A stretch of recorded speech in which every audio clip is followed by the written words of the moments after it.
오늘 이 자리에 나온 모든 분들과 온라인으로 참여하는 모든 분들을 예수님의 이름으로 환영합니다. 오늘 마태복음 10장의 말씀 마지막 부분의 말씀입니다. 마태복음 10장은 예수님께서 제자들을 세우시고 제자들을 파송하여 전도하러 보내신 이야기들로 모두 꾸며져 있습니다. 오늘 말씀도 전도하러 세상으로 간 제자들을 향한 예수님의 말씀, 당부의 이야기입니다. 오늘 말씀에서는 특별히 제자들이 이 세상에서 제자로서 예수님 믿는 사람으로서 살아갈 때에 겪게 되는 대가에 대해서, 또한 받게 되는 보상에 대해서 말씀을 해 주십니다. 오늘 이 말씀 중에 유명한 말씀이 하나 등장합니다. 살고자 하면 죽고 죽고자 하면 산다. 이 말은 이순신이 난중일기에 쓴 말입니다. 필사즉생, 필생즉사라고 합니다. 이것은 원래 어느 병법서에 나오는 말인데 이순신이 병사들이 전쟁에서 위급한 상황에서 마지막으로 죽음을 각오하고 싸우라는 의미에서 죽고자 하는 사람은 살고 살고자 하는 사람은 죽는다라고 병사들에게 들려준 말입니다. 그런데 이 말을 이미 2000년 전에 예수님이 제자들에게 그대로 해주셨습니다. 39절입니다. 자기 목숨을 얻는 자는 잃을 것이요 나를 위하여 자기 목숨을 잃는 자는 얻으리라. 예수님께서 제자들에게 말씀하시면서 제자란 자기 자신을 위하여 사는 사람이 아니라 예수님을 위하여 사는 사람임을 말씀하고 있습니다. 예수님을 위하여 살아간다는 것은 예수님을 믿으며 살아간다는 뜻과 예수님과 함께 동행하며 살아간다는 의미입니다. 예수님이 여러분과 함께 하시는 줄 믿습니다. 예수님의 약속이기 때문입니다. 마태복음 28장 20절에 볼지어다 내가 세상 끝날까지 너희와 항상 함께 하리라 라고 예수님은 약속해 주셨습니다. 자, 한번 생각해 보십시오. 여러분, 예수님이 여러분과 늘 함께 하십니다. 아침에 일어나도 함께 하고, 아침밥 먹을 때도 함께 하고, 회사 가서도 함께 하시고, 점심밥 먹을 때도 함께 하시고, 오후 활동할 때도, 집에 돌아와서도, 잠잘 때도 예수님이 함께 하신다는 뜻입니다. 그러면 여러분, 예수님이 함께 하면 좋을까요? 당연히 좋죠. 근데 좋기만 할까요? 뭔가 안 좋은 점도 있을 것입니다. 그것이 오늘 말하는 대가입니다. 왜 안 좋은 점이 있는가 하면 예수님은 원래 빛이시고 진리이십니다. 그런데 이 세상은 어둠이고 거짓이기 때문입니다. 예수님이 이 세상에 오셨을 때 요한복음 1장은 이렇게 말합니다. 참빛 곧 세상에 와서 각 사람에게 비추는 빛이 있었다. 그러면서 자기 땅에 오매 자기 백성이 영접하지 아니하였으나라고 합니다. 예수님이 이 땅의 주인이고 창조주이지만 빛 되시고 진리 되신 예수님이 이 땅에 오니까 거짓되고 어두움에 있는 사람들은 예수님이 가까이 오는 것을 싫어했던 것입니다. 자기의 잘못이 드러나고 자기의 허물이 나타나는 것을 싫어했기 때문입니다. 그래서 분쟁이 일어납니다. 오늘 말씀 34절에 내가 세상에 화평을 주러 온 줄로 생각하지 말라. 화평이 아니라 검을 주러 왔노라. 또 뒤에 가면 불화하게 하려 함이다. 이렇게 이야기하십니다. 이 모든 것은 바로 이러한 맥락에서 이해하는 것입니다. 언뜻 들으면 이해할 수 없는 말씀입니다. 예수님은 이사야서에는 이렇게 이야기했습니다. 기묘라 모사라, 전능하신 하나님이라, 영존하신 아버지라, 평강의 왕이라 라고 예수님을 이야기했습니다. 예수님이 바로 평화의 왕이다. 그분이 오시면 평화가 이루어진다. 이렇게 말씀하셨습니다. 그런데 정작 예수님은 제자들에게 지금 뭐라고 얘기하냐면 내가 화평을 주러 온 것이 아니다. 이렇게 얘기하는 것이죠. 예수님은 이 세상의 거짓된 평화를 무너뜨리고 진짜 평화를 주신다는 것입니다. 그때 불화가 일어납니다. 만약에 여러분 가정에 믿지 않는 가족이 있다고 생각해 보십시오. 그러면 여러분이 열심히 예수님 믿고 교회 가고 새벽 기도 가고 하는 활동을 이해하지 못할 것입니다. 왜 저렇게 열심히 다니지? 라고 의문을 가질 것입니다. 그런데 조금 더 나가서 만약 종교에 대해서 이야기하는 시간이 생겼다면 너 왜 그렇게 열심히 하느냐? 이야기하다가 다툴지도 모릅니다. 그리고 만약 그 믿지 않는 분이 가정에서 뭔가 좀 더 권위가 있는 분이라면 교회 다니지 말라고 핍박이 있을 수도 있습니다. 그렇기 때문에 분쟁이 일어나는 것입니다. 가정 안에서 불화가 되는 것입니다. 고구마 전도왕으로 알려지신 이기동 목사님의 간증을 들어보면 이런 이야기가 있습니다. 목사님도 제일 처음에는 불신자였고 심지어 핍박하는 입장이었습니다. 어느 날 밥을 먹는데 딸이 아빠 소원이 있어요. 뭔데? 교회 한번 같이 가요. 그래서 한 번은 같이 갔답니다. 근데 한 번 같이 갔는데 뭔 소리인지도 모르겠고 헌금만 하라고 하고 그래서 더더욱 교회를 가지 않고 나는 나를 믿고 살겠다. 그렇게 살았답니다. 그리고 자기 외에 다른 자녀들 다 믿고 아내도 믿는데 그게 너무 꼴보기 싫어서 어느 날은 주일날 교회 가야 되는 그 시간에 그 가족들을 다 데리고 나들이를 간 겁니다. 그러다가 교통사고를 당해서 더 이상 내 힘으로 되지 않는구나 라는 걸 깨달으면서 하나님 앞에 회개하고 돌아오게 되셨고 심지어 전도왕이 되셨다는 간증이었습니다.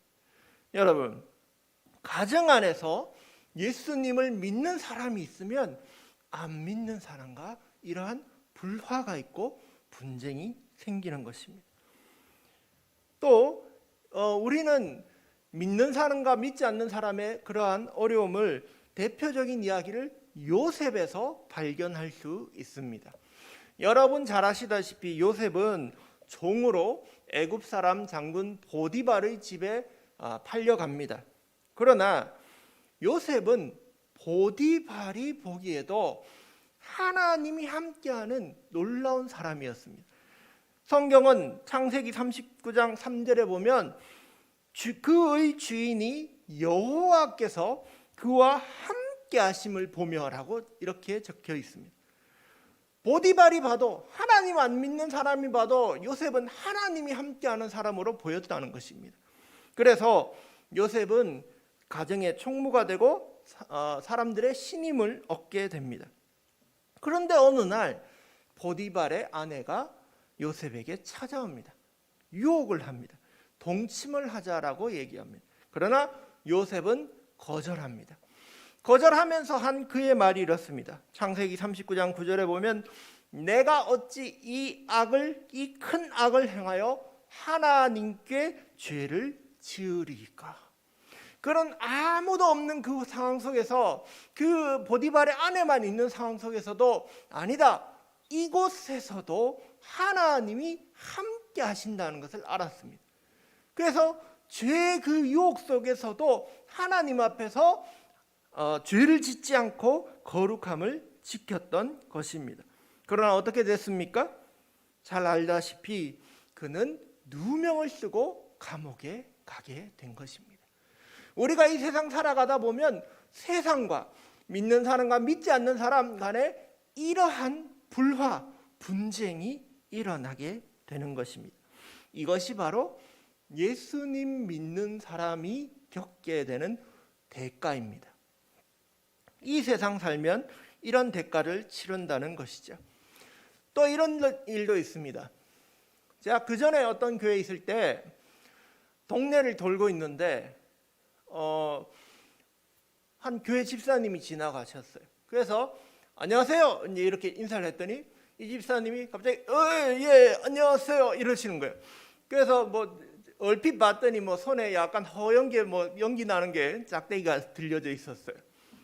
그래서 그걸 보면서 예, 사람들이 담배 피다가도 목사만 봐도 뜨끔해서 그렇게 하지 않습니까? 근데 만약 예수님이 우리 앞에 있다면, 우리가 예수님 앞에서 죄를 짓는다고 생각하면 얼마나 뜨끔하겠습니까? 바로 이러한 충돌이 있는 것입니다. 예수님이 함께하면 그것보다 더 좋은 게 없습니다. 그러나 죄의 문제에 있어서는 충돌이 일어나는 것입니다. 내가 짓는 죄에 대해서도 충돌이 일어나고, 죄를 짓는 다른 사람이 있어도 내 안에 있는 예수님과 충돌이 일어나는 것입니다. 그것이 바로 제자들이 치르는 대가입니다. 39절에 자기 목숨을 얻는 자는 잃을 것이요 라고 하십니다. 자기를 위하여 어떤 사람은 이렇게 얘기합니다. 지금은 잠시 예수님 믿는다는 것을 내려놓겠습니다. 지금은 잠시 나는 예수님 안 믿는 사람입니다. 이런 식으로 편리하게 살아가는 사람들이 있을 것입니다. 마치 여기 머리에 간판에 그리스도인이라고 불이 들어오는데, 죄를 짓고 싶을 때는 이 간판을 잠깐 꺼두고 그리스도인 아닌 것처럼 그렇게 살아가는 것이 바로 자기의 목숨을 위하여 살아가는 사람입니다. 그러나 그런 사람은 죄의 열매는 먹을 수 있을지 몰라도 예수님을 잃어버리게 됩니다. 반대로 예수님 믿습니다, 나는 예수님의 사람입니다, 이 머리에 간판을 언제나 켜고 살아가는 그 사람, 예수님 믿는 사람, 그 제자는 이 땅에서 어려움을 당할지라도 영원한 생명, 영생을 얻는다는 말씀입니다. 여러분, 38절에 자기 십자가를 지고 가라고 예수님이 말씀하십니다. 여러분이 져야 될 가장 큰 십자가는 바로 예수님의 이름입니다. 여러분, 항상 그 간판을 켜놓으십시오. 나는 예수님을 믿습니다, 나는 그리스도인입니다. 이것을 간판을 켜고 그 십자가를 지고 살아가십시오. 거기에는 대가는 따릅니다. 그러나 영원한 생명이 있는 줄로 믿습니다. 또 예수님은 이렇게 말씀하십니다. 대가만 있는 게 아니라 보상도 있다. 40절 이하의 말씀입니다. 제자들이 받게 될 보상, 축복은 무엇이냐? 예수님께서 41절, 42절에 선지자의 이름, 의인의 이름, 제자의 이름으로 라고 얘기하면서 그들을 영접하고 대접하는 사람은 냉수 한 그릇이라 할지라도 상을 잃지 않는다라고 말씀하십니다. 이 말씀은 여러분이 예수님의 제자로 살아가는데 누군가 예수님 제자군요 라고 하면서 물 한 잔을 주는 거예요. 냉수 한 잔을 주는 거예요. 그러면 준 사람이 제자의 상을 받는다는 겁니다. 여러분을 잘 대접해 주는 그 사람이 예수님한테 상을 받는다는 것입니다. 그것이 우리가 누리는 축복이라는 말씀입니다. 여러분, 대표적인 얘기가 구약의 선지자의 엘리야의 이야기가 있습니다. 그는 하나님의 말씀을 행하며 따라 살다가 그 땅에 비가 오지 않게 그렇게 됩니다. 그때 시냇가가 마르고 먹을 것이 없을 때 하나님은 너는 시돈 땅에 있는 사르밧 과부에게 가라고 합니다. 그가 너를 섬길 것이라고 합니다. 그래서 엘리야는 하나님의 말씀을 믿고 시돈 땅 사르밧 동네로 갑니다. 그리고 그곳에서 만난 한 과부에게 물을 떠달라고 얘기합니다. 그러자 과부가 예, 여기 물 있습니다. 떠줍니다. 그러자 이번에는 떡을 구워달라고 합니다. 그런데 이번에는 과부가 거절을 하며 이렇게 이야기합니다. 사실은 우리 집에 떡 구울 가루가 조금 있고 떡 구울 기름이 아주 조금 있는데 그것을 우리 아들과 제가 한 번 먹고 나면 이제 더 이상 먹을 게 없어 굶어 죽어야 합니다. 이렇게 대답을 하는 것입니다. 하지만 엘리야는 과부에게 말합니다. 두려워하지 말라. 먼저 나를 위하여 떡을 만들어 주고 다음에 너와 아들을 위하여 먹으라. 가뭄이 끝날 때까지 그 통에서 가루가 떨어지지 않고 기름이 떨어지지 않을 것이다. 정말로 가뭄이 끝나는 그때까지 그 밀가루가 그 기름이 떨어지지 않아서 그 과부와 아들도 잘 먹고 살 수 있었다는 것입니다. 이것이 바로 선지자를 대접한 사람이 받는 상입니다. 여러분을 누가 예수님의 사람, 제자, 의인, 선지자, 목사, 목회자 이런 사람으로 대접한다면 그 사람도 선지자, 목사, 목회자, 선교사의 그 상을 받게 되는 것입니다. 왜 그렇습니까? 40절의 말씀입니다. 너희를 영접하는 자는 나를 영접하는 것이요 나를 영접하는 자는 나를 보내신 이를 영접하는 것이니라. 예수님은 제자들에게 말씀하시기를 너희를 영접하는 것이 곧 나를 영접하는 것이다. 즉 너희는 나다라고 이야기하십니다. 그러니 우리가 이 예수님 믿는 사람 제자를 대접한다는 것은 예수님을 잘 대접해 드리는 것과 같다는 것입니다. 그렇게 우리는 상을 주기도 하고 받기도 하는 그런 사람이 되는 것입니다. 만약 우리가 우리 십자가인 예수님의 이름을 달게 지고 가면 사람들이 보고 와, 저 사람을 대접해야겠다. 예수님의 사람이구나 해서 대접하게 되면 그 사람까지도 예수님의 제자의 상을 함께 받는 것입니다. 할렐루야. 제가 이번 주 월요일 날 학교 갔다 오면서 지난 학기에 수업을 같이 들었던 한 목사님을 오후에 만났습니다. 근데 그 목사님이 저는 상담 전공이고 상담 수업을 듣는데 그 목사님은 상담 전공이 아닌데 그냥 들어와서 같이 한번 수업을 들었습니다. 그러다 보니까 상담에 대한 이야기들을 전혀 알지 못해서 제가 뭐 몇 가지 얘기도 해드리고 뭐 이렇게 잠깐 도와드렸나 봅니다. 그런데 그 목사님이 얘기하기를 그때 나를 도와준 것이 너무 고마웠고 감사하니 오늘 저녁을 사겠습니다. 저랑 같은 방향으로 가시는 거예요. 저는 안강으로 가고 그분은 포항으로 가고.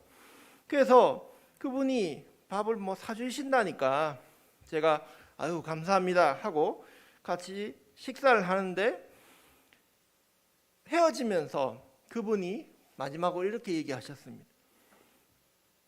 소자에게 한 것이 나에게 한 것이라고 예수님이 말씀하셨는데 저에게 잘 대해 주셔서 감사합니다 하면서 그리고 인사하고 헤어지셨습니다. 여러분 제가 했는 게 뭔지 사실 잘 기억이 나지 않습니다. 그분 만나서 얼굴을 좀 뵌 분이기 때문에 안녕하세요 인사는 했을 것 같고 뭔가 대화는 해드렸는 것 같은데 별로 했는 것도 없는데 저에게 밥도 사주시고 뭐 이렇게 선물도 주시고 하는 걸 보면서 야 진짜로 우리가 예수님의 제자 예수님의 사람을 잘 대접한다면 하나님은 우리에게 상을 잃지 않게 하시겠구나라는 것을 느끼게 해주셨습니다. 여러분, 만약 여러분을 상대방이 예수님의 제자로, 선지자로, 목사님으로, 선교사로 대접한다면 그분도 예수님의 제자로, 선지자로, 목사로, 선교사의 상을 받게 될 것입니다.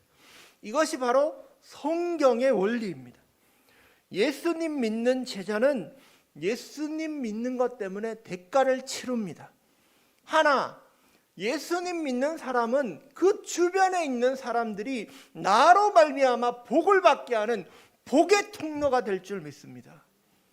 여러분을 인하여 여러분 주변에 있는 사람들이 예수님의 그 복을 공급받게 될 것입니다.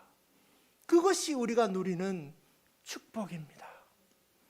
날마다 예수님과 함께 하시며 그 복을 누리시는 저와 여러분이 되시길 예수님의 이름으로 축복합니다.